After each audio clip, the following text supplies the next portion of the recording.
যে বাইতুল মুকাদ্দাসকে নিয়ে আজকে ইসরাইল জাতি ফিলিস্তিনের উপরে হামলা করছে, এই বাইতুল মুকাদ্দাসকে তারা নিজের আয়ত্ত করতে চায়।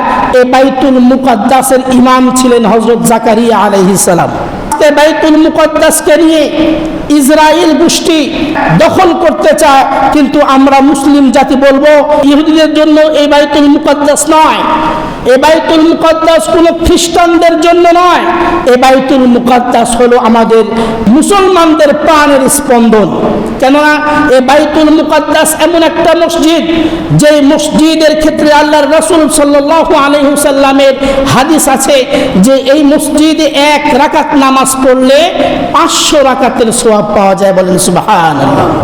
এই বাইতুল মুকাদ্দাস এমন একটা মসজিদ, যে মসজিদ থেকে আল্লাহ রাসূল সাল্লাল্লাহু আলাইহি ওয়াসাল্লাম বুরাক নামে একটি বাহনে করে 7ম আসমান পর্যন্ত পাড়ি দিয়েছিলেন।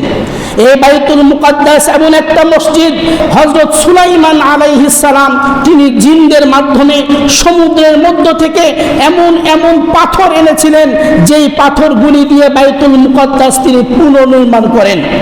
এই বাইতুল মুকাদ্দাস কোনো ইহুদিদের নয়, এই বাইতুল মুকাদ্দাস কোনো জালিম ইসরাইলদের নয়, এই বাইতুল মুকাদ্দাস হলো মুসলমানদের। যে বাইতুল মুকাদ্দাসে অসংখ্য নবীদের কবর সেখানে আছে। তাহলে এই বাইতুল মুকাদ্দাস যদি ফিলিস্তিনবাসীদের কাছ থেকে কেড়ে নিতে চায় ইসরাইল গোষ্ঠী, আমরা বলবো তোমরা যতই চেষ্টা করো না কেন এই বাইতুল মুকাদ্দাস তোমরা কখনোই পাবে না।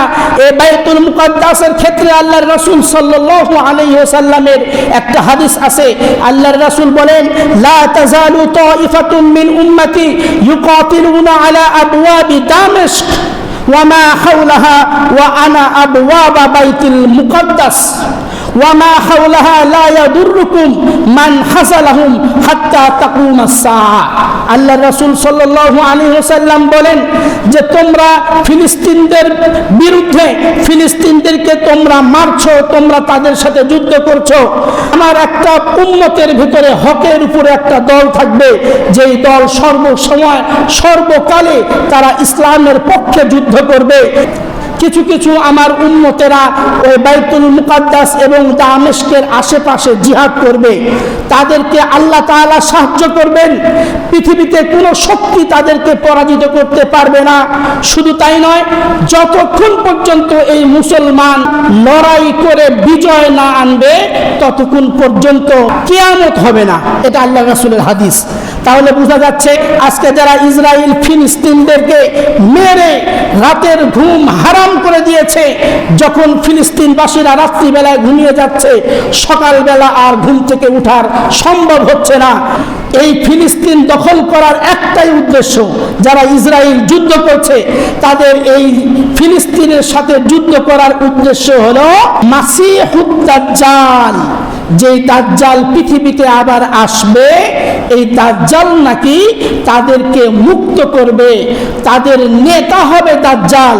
আর দাজ্জাল আসার আগে 2টা আলামত যতক্ষণ পুরা না হবে ততক্ষণ পর্যন্ত দাজ্জাল আসবে না, এটা তাদের বিশ্বাস।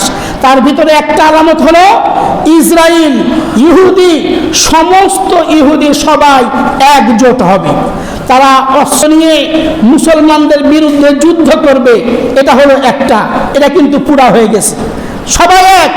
এখন ইসরায়েল যখন ফিলিস্তিনদের সাথে যুদ্ধ করছে, সৌদি আরব কিছু বলছে না, মুসলিম যেই দেশগুলি আছে তারা কিছুই বলছে না। আর পক্ষ নিচ্ছে কারা? আমেরিকা, সেও তো আল্লাহর দুশমন। এজন্য তাদের যে 2টা আলামত, একটা আলামত পূরণ হয়ে গেছে। 1 নাম্বার আলামত হলো সমস্ত ইহুদি খ্রিস্টান, সমস্ত আল্লাহর নাফরমান সবাই এক হয়ে যাবে, এক হয়ে গেছে। 2 নাম্বার আলামতকে পূরণ করার জন্য তারা যুদ্ধ করছে।